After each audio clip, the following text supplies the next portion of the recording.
जय श्रीमन नारायण। हर हर महादेव। मैं हूँ अर्चना तिवारी। स्वागत है आप सभी का मेरे चैनल ज्ञान की बात विद अर्चना चिंतामणि में। फ्रेंड्स, आज की वीडियो में हम बात करेंगे घर में दीपक जलाने से क्या फायदा होता है। दीपक सुबह और शाम क्यों जलाया जाता है, क्या सुबह और शाम दीपक जलाना चाहिए घर में, घर के दहलीज पर दीपक जलाते समय किन किन बातों का ध्यान रखना चाहिए, क्या पूजा घर के मंदिर में सामान्य रूप से दीपक की स्थिति क्या होती है, दिशा क्या होती है, दीपक जलाने का महत्व क्या होता है, किन किन कारणों के लिए जलाया जाता है दीपक, घी का दीपक जलाने से क्या फायदा होता है, सरसों के तेल को जलाने से क्या होता है, तिल के तेल को जलाने से क्या फायदा होता है, आज दीपक से संबंधित समस्त प्रकार की बातें हम जानेंगे। तो आप मेरे साथ मेरे वीडियो में इन तक बने रहिएगा, वीडियो को पूरा वॉच करिएगा। वीडियो पसंद आए तो लाइक करके चैनल को सब्सक्राइब जरूर कर लीजिएगा, ताकि आने वाले मेरे हर वीडियो का नया नोटिफिकेशन आप सभी को पहले प्राप्त हो जाए। तो सबसे पहले हम जानते हैं सत्य और सनातन धर्म में हमारे पूजा पाठ और व्रत उपवास की बहुत बड़ी प्रेरणा दी गई है, जिसमें भगवान को साक्ष्य रूप से दर्शन के रूप में किया जाता है, माना जाता है, देखा जाता है। और उनके किए गए कर्मों के यानी उनके किए गए कार्यों की प्रेरणा से हम अपने जीवन को चलाते हैं और उसी पथ चिन्हों पर उतरने का प्रयास करते हैं। हमारे जीवन में धर्म अगर है तो सत्य है, अहिंसा है, परोपकार है। हम अपने जीवन को आगे बढ़ा सकते हैं। जहाँ धर्म होता है वहाँ संस्कार होता है, और संस्कार जहाँ होता है वहीं सद्बुद्धि होता है। जहाँ सद्बुद्धि होता है वहाँ महालक्ष्मी और भगवान विष्णु का निवास होता है। तो पूजा घर के मंदिर में दीपक जलाना विशेष शुभ माना जाता है। कहा जाता है हमारे शास्त्रों में, दीपक को अग्नि की तरह साक्षी मानकर हम किसी कार्य को करने का शुभ मुहूर्त यानी शुभ आरंभ करते हैं। जब हम दीपक प्रज्वलित करते हैं उसके बाद ही हमारी पूजा पाठ शुरू होती है, इसलिए क्योंकि हमारे कर्मों का साक्षी दीपक ही होता है। दीपक को चंद्र देवता के नाम से हमारे शास्त्र में पूजा किया जाता है। जब हम दीप प्रज्वलित करते हैं तो बोलते भी हैं मंत्र, ओम दीपम ज्योति शुभम करोति महालक्ष्मी नमो नमः, सुख सौभाग्य प्रदायिनी आरोग्य संप्रदाम नमो नमः। अब जैसे इसका अर्थ बनता है ओम दीपम ज्योति। ओम ओम में सभी देवी देवताओं का नाम आ जाता है, आवाहन आ जाता है, जिसे हम बुलाते हैं। दीपम ज्योति, मैं दीप की ज्योति जला रही हूँ, तो ओम दीपम ज्योति शुभम करोति। तो हे महालक्ष्मी, हे सभी देवी देवतागण, मैं इस दीप को प्रज्वलित कर रही हूँ, इसकी रोशन से शुभ कार्यों को करने जा रही हूँ, और आप मेरा साथ दें और शुभ कार्यों की बढ़ोतरी करें और ऐसा कार्य होने का आशीर्वाद प्राप्त हम करें, ये ऐसा आशीर्वाद दें। तो ओम दीपम ज्योति शुभम करोति, पहला लाइन। दूसरा है सुख सौभाग्यम आरोग्य संप्रदाम। सुख और सौभाग्य, इस दीपक की ज्योति से निकलने वाली जो भी कण है, तरंगड़े या किरणें हैं, इन सभी से हमारे घर का जो नकारात्मक शक्ति है दूर हो जाए, सकारात्मक शक्तियाँ आए और सुख की प्राप्ति हो, शुभता बढ़ती जाए, हमारे घर में सूक्ष्म जीवाणु जो कण हैं वो बाहर निकल जाएं और हम आरोग्य हों, इतना शुद्ध वातावरण हमारे घर का बना दीजिए। नकारात्मक शक्तियों को दूर करिए और सकारात्मक शक्तियों को ले आइए। मैं सिर्फ उसका उदाहरण आपको नहीं बता रही हूँ, मैं उस लाइन का अर्थ नहीं बता रही हूँ, उसके एग्जाम्पल यानी उसके साथ होने वाले कार्यों को भी मैं आपको बता रही हूँ। तो ये कीजिए। तो इसीलिए है ओम शुभ दीपम ज्योति शुभम करोति, सुख सौभाग्य प्रदायिनी आरोग्य, यानी हम शरीर से निरोग हों, स्वस्थ रहें, सुख सौभाग्य प्रदायिनी आरोग्यम संप्रदाम, ऐसा हमको वर दीजिए। तो इस तरह से हम चंद्र देवता से प्रार्थना करते हैं, माँ लक्ष्मी से प्रार्थना करते हैं कि आप हमारे घर में आइए और इस प्रकार का उजाला प्रज्वलित करिए। अग्नि देवता से प्रार्थना करते हैं कि जलिए आप, कि जिससे हमारे घर में नई वातावरण आए और नकारात्मक ऊर्जा दूर हो जाए। तो ये दीपक जलाने का ये होता है लाभ और महत्व। आशा है कि ये वीडियो आपको इस तरह से कोई भी समझा कर नहीं दिया होगा और आप अगर पहली बार इस तरह की वीडियो देख रहे हैं तो ऐसे बहुत सारी चीज़ों का वीडियो मेरे चैनल पर उपलब्ध है। आप चेकआउट करके अपने जीवन से, अपने बच्चों, अपने परिवार से संबंधित समस्त प्रकार की वीडियो मेरे चैनल पर देख के यानी चेकआउट करके देख सकते हैं। और वीडियो को लाइक करके चैनल को सब्सक्राइब जरूर कर लें ताकि आने वाले मेरे हर वीडियो का नोटिफिकेशन आपको प्राप्त हो। लाइक और सब्सक्राइब करना बिल्कुल फ्री होता है, तो ज़रूर कर लें। अब चलिए जानते हैं कि दीपक प्रज्वलित करना क्या होता है। तो दीपक को आप प्रज्वलित करते हैं, एक एक बातें सभी इम्पॉर्टेंट है। मैं अभी आपको बताऊंगी कि घर के दहलीज पर दीपक जलाने से किन किन बातों का ध्यान रखना है। लेकिन अभी हम दीपक जलाने की प्रक्रिया को शुरू करते हैं। दीपक जलाने के लिए आपको सबसे पहले एक प्लेट लेना चाहिए। दीपक को कभी खाली नहीं रखना चाहिए। दीपक में आप फूल रखना चाहते हैं, फूल रखें, यानी प्लेट के नीचे, प्लेट पर अक्षत रखना चाहते हैं, अक्षत रखें। अगर आप प्रतिदिन दीपक जलाते हैं तो प्रतिदिन अक्षत 4 दाने भी डाल सकते हैं, हर के भी डाल सकते हैं। तो प्रतिदिन उसको बदल लें। वो चावल के दाने जब आप भोजन बनाते हैं तो प्रसाद के रूप में उसमें मिला लें और उसको सभी लोग प्रसाद के रूप में पा लें। अगर आप उस अक्षत को नहीं खाना चाहते हैं तो उसी अक्षत को चीनी मिलाकर चीटी चीटियों को डाल दें। घर की पश्चिम साइड में तो आपको पितरों का आशीर्वाद प्राप्त होने लगेगा। अगर आप चाहते हैं आपके 33 कोट के देवी देवता प्रसन्न हो तो उसी अक्षत को उठाकर कुछ गुड़ और इत्यादि चीज़ें मिलाकर, एक रोटी ही मिलाकर गऊ को खिला दें, तो इससे आपका पुण्य अत्यधिक बढ़ जाएगा। मैं इसके साथ आपको उपाय भी बताई हूँ। लेकिन आपको खाली दीपक पूजा घर के मंदिर में नहीं जलाना है। बहुत सारे लोगों का मंदिर मैं देखती हूँ और ये गलतियाँ देखती हूँ कि दीपक को जलाते हैं और ले जाके भगवान के पास ऐसे रख देते हैं। खाली नहीं रखते हैं। दीपक भी हमारे चंद्रदेव हैं और उनसे संबंधित समस्त चीज़ों का हम आग्रह कर रहे हैं, तो उनको हम आसन देकर बैठाएंगे, ना कि वैसे बैठाएंगे। हमारी पूजा जब हमारे आसन के साथ हो रही है, हम आम मनुष्य हैं, हमें किसी भी चीज़ का जानकारी विशेष उनकी तरह नहीं है, तो हम आसन पर बैठ रहे हैं कि हमारी पूजा का पुण्य हमको प्राप्त हो, तो फिर हम उनको बिना आसन का कैसे बैठाएंगे। तो किसी भी देवी देवता को बैठने के लिए सबसे पहले आसन दिया जाता है। तो इसलिए आप आसन दें उनको, चाहे फूल रख दें, चाहे प्लेट में अक्षत रखें, फूल पत्ती रखें। तो फूल तो आप उठाते हैं किसी अच्छी जगह पर डाल दीजिए, सड़ जाएंगे, मिट्टी में मिल जाएंगे। अगर आप धूप बनाना चाहते हैं तो बहुत सारी विधियाँ यूट्यूब पे दी गई हैं, आप सर्च कर लें। अगर आप चाहते हैं कि मैं आपको बताऊं तो आप कमेंट करें वीडियो में, तो मैं कमेंट आपकी जब पढ़ूंगी तो मैं आपको बना कर दे दूंगी।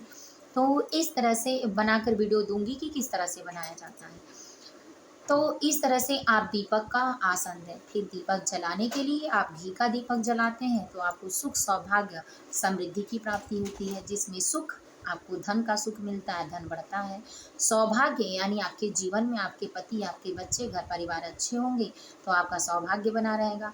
समृद्धि यानी आपके घर में बुद्धि, रिद्धि, सिद्धि, बुद्धि और गणेश जी रहते हैं तो कभी दुर्बुद्धि नहीं आती है। तो ये चीज़ें आपको प्राप्त होती हैं। तिल का तेल जलाते हैं तो आपके घर की नकारात्मक ऊर्जा दूर होती है और सकारात्मक ऊर्जा आपके घर में आती है, जिससे आपके घर में लक्ष्मी नारायण का वास होता है और बुद्धि, सद्बुद्धि, सुख, शांति, समृद्धि सब आता है। तो तिल का तेल जलाने से आपको ये लाभ होता है। तो आपने अभी तक जाना कि घी का तेल जलाने से क्या होता है, तिल का तेल के दीपक जलाने से क्या होता है।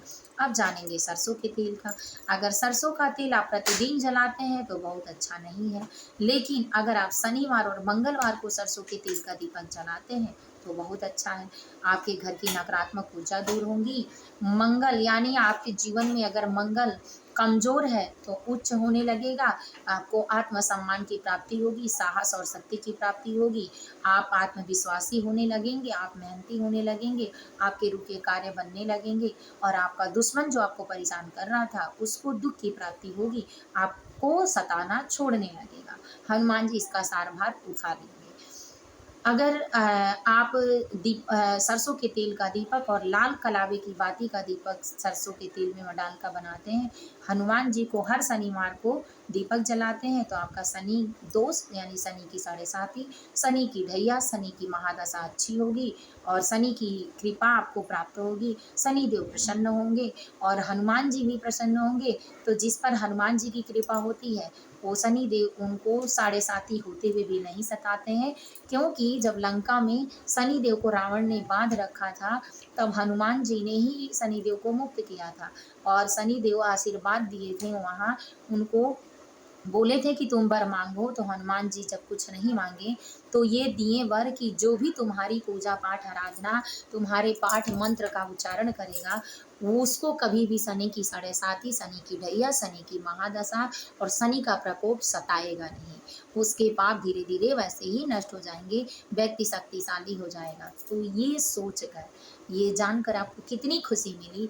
क्या आप मेरी वीडियो को पसंद करते हैं? करते हो तो कृपया करके लाइक कर लीजिए और चैनल को सब्सक्राइब कर लीजिए।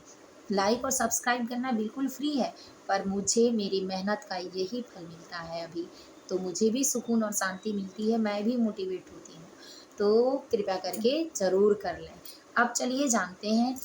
तब इस तरह से हनुमान जी को और शनि देव को आप प्रसन्न कर सकते हैं। तो आपको सरसों के तेल का दीपक, तिल के तेल का दीपक, घी का दीपक कैसे, मतलब जलाने से क्या लाभ होता है, ये प्राप्त हो गया।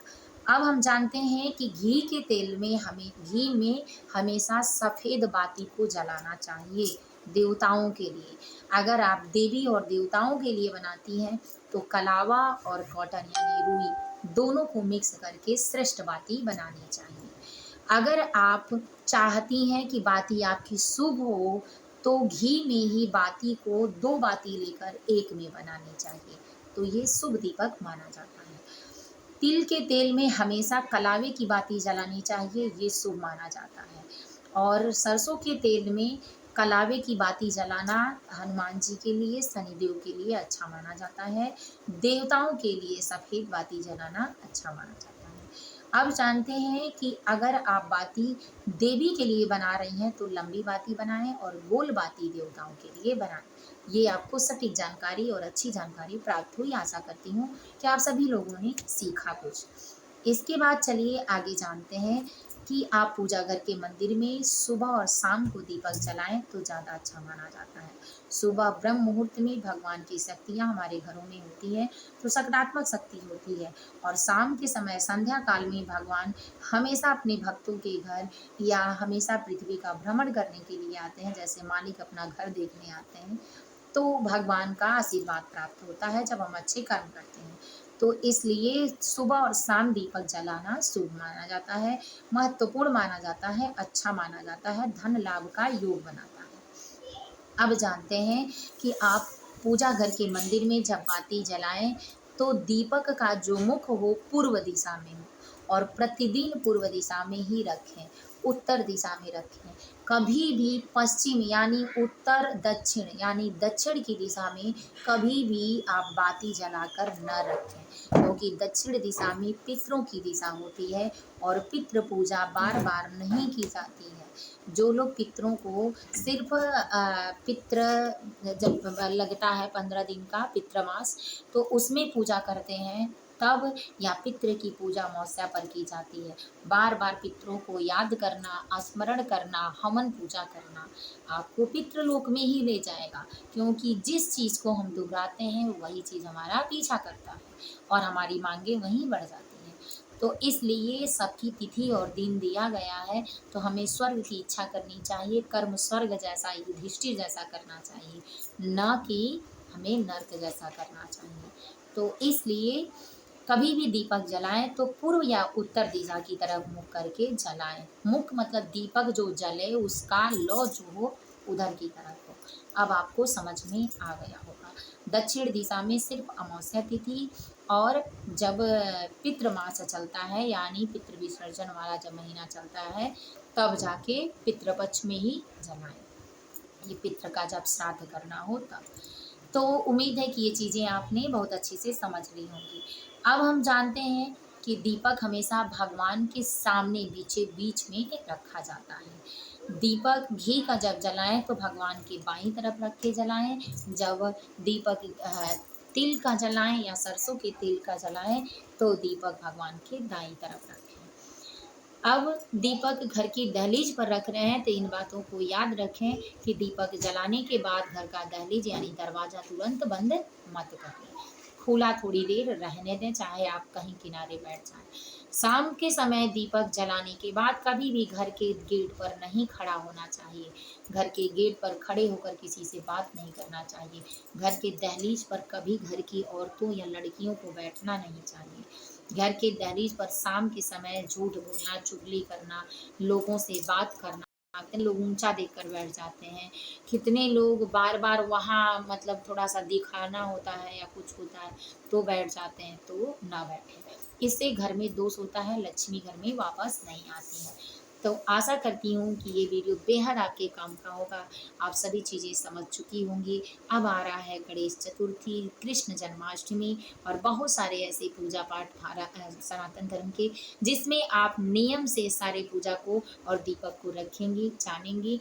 इसमें एक बहन का एक बार सवाल आया था, एक प्रश्न था, क्या दीपक में रखा हुआ चावल हमको डेली बदलना चाहिए या वही हर बार पूरे साल रहना चाहिए? तो देखिए, पूरे साल कोई भी चावल दीपक में नहीं रह पाता है। मैं आपके प्रश्नों का उत्तर दे दूं, या तो वो तेल से भीग जाता है या तो फफूंदियाँ पकड़ने लगती हैं। तो आप चाहें तो हर पूर्णिमा और अमावस्या पर बदल सकती हैं, नहीं तो आप डेली उतना ही चावल चढ़ाएं कि जितना मैं अभी पहले वीडियो में बताई हूँ कि चीटे चीटियों को दे दें या खुद ही प्रसाद के रूप में बना लें चावल में मिलाकर, या गऊ को खिला दें। प्रत्येक दिन चीज़ों को साफ सुथरा रखें। पूजा घर का मंदिर जितना साफ सुथरा अच्छा होता है, उतना ही घर में सकारात्मक शक्तियाँ होती हैं, परिवार की बुद्धि अच्छी होती है, कलह क्लेश घर में नहीं होते हैं और भगवान की कृपा आप पर प्राप्त होती है।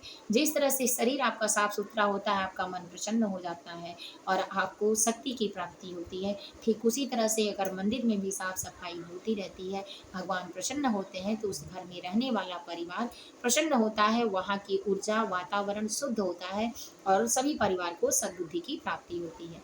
तो आशा करती हूँ कि ये वीडियो बेहद आपके काम का होगा। आपने बहुत कुछ इस वीडियो से सीखा और जाना। तो फिर मिलती हूँ नए वीडियो में नए ज्ञान के साथ, तब तक वीडियो यहीं करती हूँ। जय माता जी, जय महालक्ष्मी। आप सभी के घरों में उन्नति और प्रकाश की प्रज्वल यानी ज्योति जलाती रहें और साथ में हम सबका कल्याण करें। जय महालक्ष्मी। कमेंट बॉक्स में ज़रूर बताएं।